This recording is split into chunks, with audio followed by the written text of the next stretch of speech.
Hi friends, welcome to Sandhya kitchen. ఇవాళ చేయబోతున్న curry సోరకాయ కర్రీ అండి. సోరకాయని ఒకసారి ఇలా శనగపప్పుతో చేయండి, టేస్ట్ అయితే అదిరిపోతుందండి.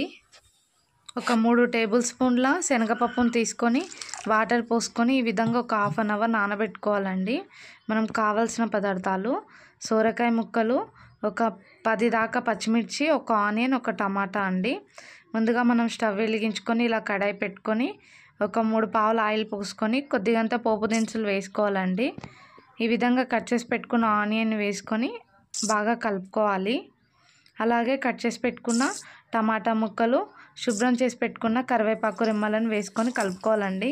ఇంకోవైపు మిక్సీ జార్ తీసుకొని దాంట్లోకి మనం పచ్చిమిర్చిని వేసుకొని కొద్దిగంత 1 టేబుల్ స్పూన్ కల్లుప్పు వేసుకోవాలండి.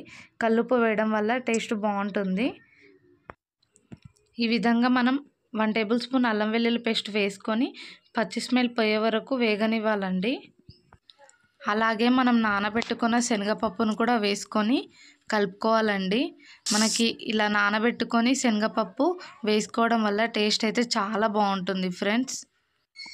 అలాగే మనం మిక్సీ పట్టుకున్న పచ్చిమిర్చి పేస్టు వేసుకొని మనకి కొద్దిగంత నూనెలో వేంపుకోవాలండి. అలా వేంపుకోవడం వల్ల టేస్ట్ అయితే చాలా బాగుంటుంది. చాలామంది ఏం చేస్తారు, అలాగే వేసేస్తారు. అలా వేయకుండా ఇలా ఆయిల్లో ఒక 2 మినిట్స్ వేంపుకోవడం వల్ల టేస్ట్ అయితే చాలా బాగుంటుంది ఫ్రెండ్స్. అలాగే మనం కట్ చేసి పెట్టుకున్న సోరకాయ ముక్కల్ని వేసుకొని బాగా కలుపుకోవాలండి.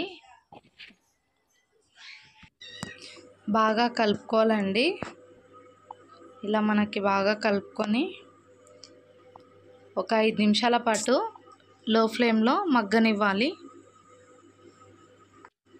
ఇలా మనం పచ్చిమిర్చి పేస్ట్ వేసుకోవడం వల్ల టేస్ట్ అయితే సోరకాయ కర్రీ చాలా బాగుంటుంది ఫ్రెండ్స్. ఇలా 1 టేబుల్ స్పూన్ ఉప్పు వేసుకొని మూత పెట్టేసుకోవాలండి. 5 నిమిషాల పాటు బాగా మగ్గుతుంది ఉప్పు వేయడం వల్ల.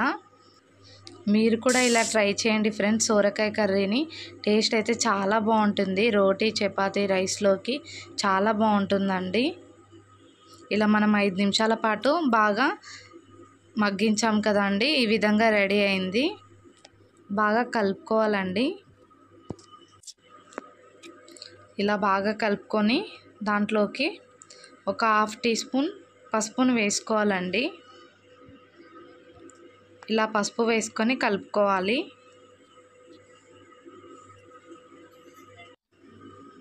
ఫ్రెండ్స్, మనకి సోరకాయ కర్రీని కుక్కర్లో చేసుకుంటే కూడా బాగుంటుందండి. ఎందుకంటే తొందరగా అవుతుంది కుక్కర్లో చేసుకోవడం వల్ల. ఒక 2-3 విజిల్స్ పెట్టేస్తే తొందరగా రెడీ అవుతుంది.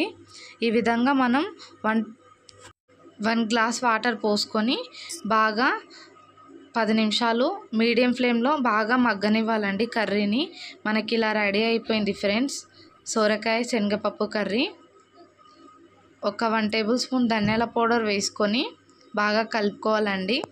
అలాగే కొద్దిగంత కొత్తిమీరను వేసుకొని ఒక 5 నిమిషాల పాటు బాగా మగ్గనివ్వాలండి. ఇలా మనం కలుపుకొని మూత పెట్టేసుకొని మనం మళ్ళీ స్టవ్ ఆఫ్ చేసుకుంటే మూత తెరిచి చూడంగానే మనకి కర్రీ రెడీ అయిపోయిందండి. ఫ్రెండ్స్, మీరు కూడా ఇలా ట్రై చేయండి. సోరకాయ శనగపప్పు కర్రీ టేస్ట్ అయితే చాలా బాగుంటుందండి. ప్లీజ్ అండి, ఫస్ట్ టైం నా ఛానల్ చూసే వాళ్ళైతే లైక్ చేయండి, షేర్ చేయండి, ఎలా కుదిరిందో కామెంట్ చేయండి, సబ్స్క్రైబ్ చేసుకోవడం మర్చిపోకండి. సోరకాయ కర్రీ అయితే టేస్ట్ చాలా బాగుంది ఫ్రెండ్స్. మీరు కూడా ఇలా ట్రై చేయండి. రోటీ, చపాతీ, రైస్లోకి బాగుంటుందండి. హెల్త్కి కూడా చాలా మంచిదండి.